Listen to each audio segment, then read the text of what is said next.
Mensaje dominical del Monseñor Andrés Carrascosa, Nuncio Apostólico en el Ecuador.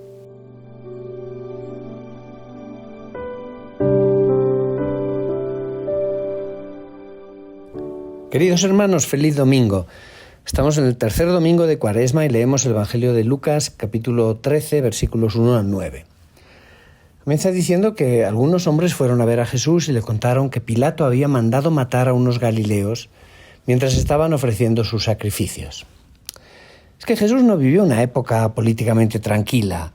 Los enfrentamientos eran incluso más sangrientos que los de hoy. Y lo que vienen a decirle hoy a Jesús era casi normal. Se trata probablemente de una manifestación de celotas que trataron de provocar un levantamiento mesiánico contra el poder de los romanos que eran ocupantes. Y en medio del oficio litúrgico, en el momento en que pedían la ayuda de Dios a través de un sacrificio, habían sido masacrados por la policía del gobernador Pilato. Obviamente, el juicio que todo judío sincero podía hacer inmediatamente era tremendo. Y le cuentan esto a Jesús para que tome parte, evidentemente. Va a condenar a Pilato y a su policía. Va a condenar a esos agitadores irresponsables que meten por medio a las multitudes en esas aventuras sin salida. Tenemos que constatar que Jesús rechaza, una vez más, tomar partido a nivel temporal, a nivel político. Y va espontáneamente a comentar el acontecimiento en el plan religioso, evitando de tomar posición sobre las responsabilidades de Pilato o de sus víctimas. Va a hablar de pecado, va a hablar de conversión. Tenemos que pedirle al Señor que nos ayude a vivir los acontecimientos que nos llegan, pero verlos desde ese nivel más alto de reflexión y de fe. Jesús respondió haciendo este comentario: ¿piensan ustedes que aquellos galileos, porque les sucedió esto, eran más pecadores que todos los demás galileos? Ciertamente que no. Jesús trata de romper un prejuicio y eleva el debate. La mentalidad corriente pensaba que las pruebas, las dificultades que le llegaban a alguien eran una especie de castigo. Hoy mismo todavía el mismo juicio persiste en algunas personas cuando dicen, por ejemplo, es injusto, él no merecía morir tan joven, o bien, ¿qué hemos hecho a Dios para que nos envíe tal prueba? Para Jesús no hay una unión entre el mal que nos llega y el pecado. Como dijo él también, ni él ni sus padres han pecado, sino que este niño nació ciego para que se vea la gloria de Dios. La búsqueda de un culpable es solo una manera demasiado fácil de quedarnos con buena conciencia, poniéndonos nosotros mismos en el campo de los justos. Son siempre los demás los que son responsables, o es la autoridad, o es el sistema, o es la sociedad. Jesús continuó diciendo: y si ustedes no se arrepienten, perecerán de la misma manera. Habían venido para hacerle un proceso al gobernador Pilato o a sus víctimas, pero ahora son ellos los que son puestos en causa. ¿Piensan que esos galileos eran más pecadores que ustedes? No se trata de debatir sobre los demás, como solemos hacer muchas veces.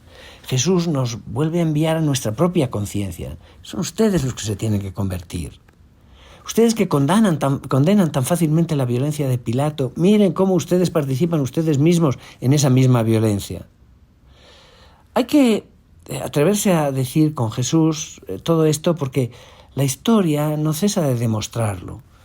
No es suficiente querer cambiar las estructuras de la sociedad, la injusticia, la violencia. Todo esto existe en todas partes del planeta, por desgracia.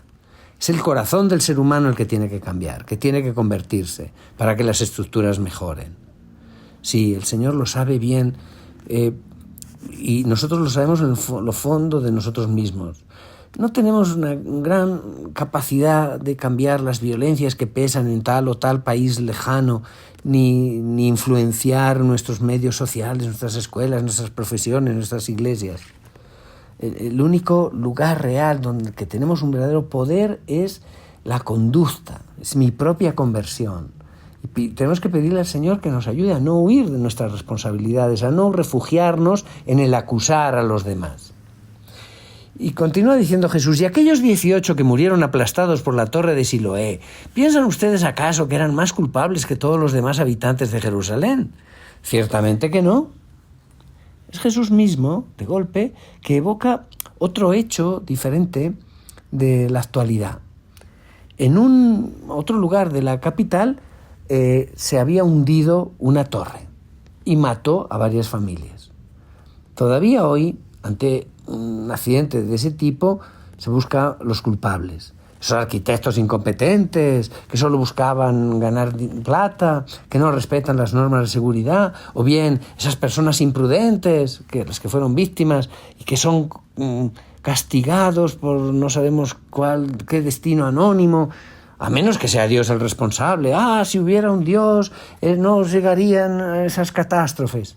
Jesús, Él vuelve como a un estribillo. No, el sufrimiento no es enviado por Dios. No, la prueba no es un castigo. El mal que nos llega no es muchas veces sino la consecuencia natural de las leyes, de las cosas, de nuestra fragilidad, de errores inevitables.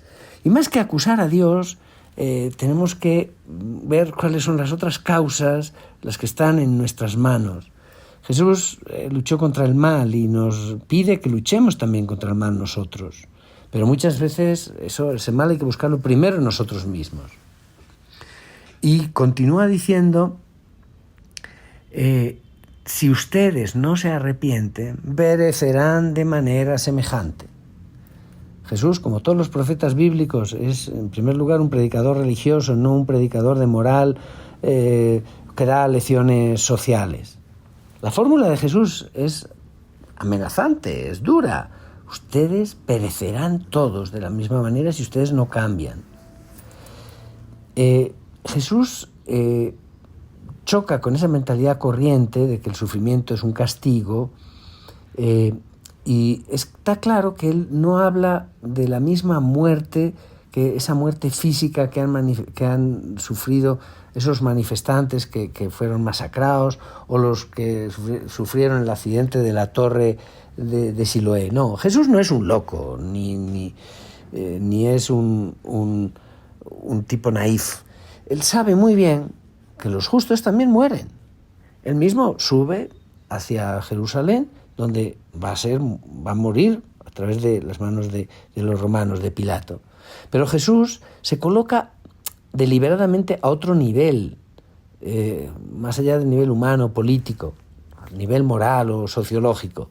Hace una revelación religiosa y él afirma que hay otra muerte, hay otra perdición eterna esta, a la que no pensamos, pero que él no cesa de hablarnos de ello. Si ustedes no se convierten, perecerán. No de una muerte biológica, sino de esa otra muerte misteriosa que provoca el pecado. Y Jesús no nos hace un descubrimiento, nos revela algo. Se trata de un problema de fe. Jesús nos revela que todos los hombres son pecadores y que a todos se nos ofrece la posibilidad de una conversión. Y Jesús nos reenvía a cada uno a nuestra conciencia. Pilato tendrá sus responsabilidades. Y los galileos también. Y los malos arquitectos, malos constructores también. Y los demás que se imaginaban que no iban a ser juzgados también. Y tú y yo también. Y cuando nos despertaremos de esa trágica inconsciencia que solo condena a los demás. Lucas es radical. Ustedes perecerán todos. Pero esa violencia de Jesús está condicionada. Ella nos envía a nosotros mismos, a nuestra conversión. Porque no es Dios el que condena. Es el ser humano que se condena a perecer eternamente. Si ustedes no se convierten, perecerán. La violencia de Jesús es la violencia de un amor divino, misericordioso, que no puede soportar ver a los seres humanos que vayan a la perdición. Dios sufre de ver a las personas perecer. Jesús, lo tenemos que repetir, nos da un mensaje religioso, nos da un mensaje sobre Dios. Esto no quiere decir que Él sea neutro ante nuestros problemas humanos, pero Él se coloca a otro nivel de revelación. Él denuncia cuál es el verdadero mal del ser humano y nos recuerda a tiempo y a contratiempo que no hay compromiso entre Dios y el pecado. Permanecer en el pecado es condenarse a una muerte mucho más grave que la que le dieron los soldados de Pilato a aquellos pobres galileos, o las piedras que cayeron de la torre de Jerusalén. Y tenemos que escuchar al Señor y creerle.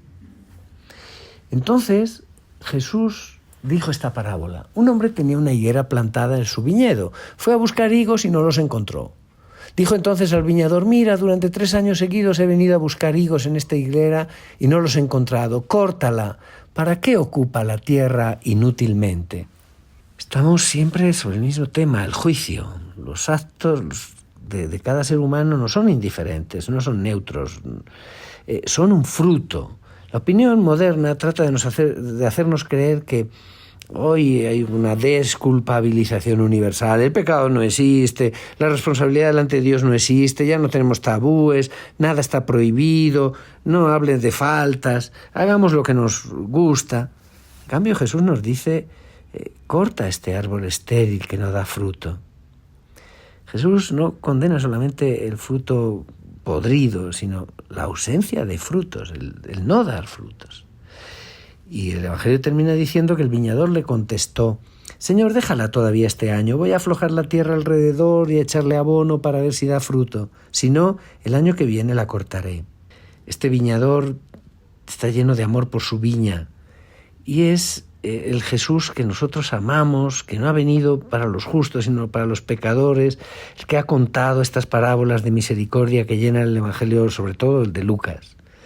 Las amenazas de todas horas solo trataban de hacernos despertar. Dios ama a todos, también a los pecadores. Dios te ama, Dios me ama. Y no hay que poner en oposición la misericordia con la exigencia. Es el amor mismo que es exigente. Y no podemos suprimir la palabra final. Si no da fruto, el año que viene tú la cortarás. Queridos hermanos, la Cuaresma es el tiempo favorable para una conversión, para tomarnos en serio de una manera radical el Evangelio. Que Dios les bendiga, que tengan un feliz domingo.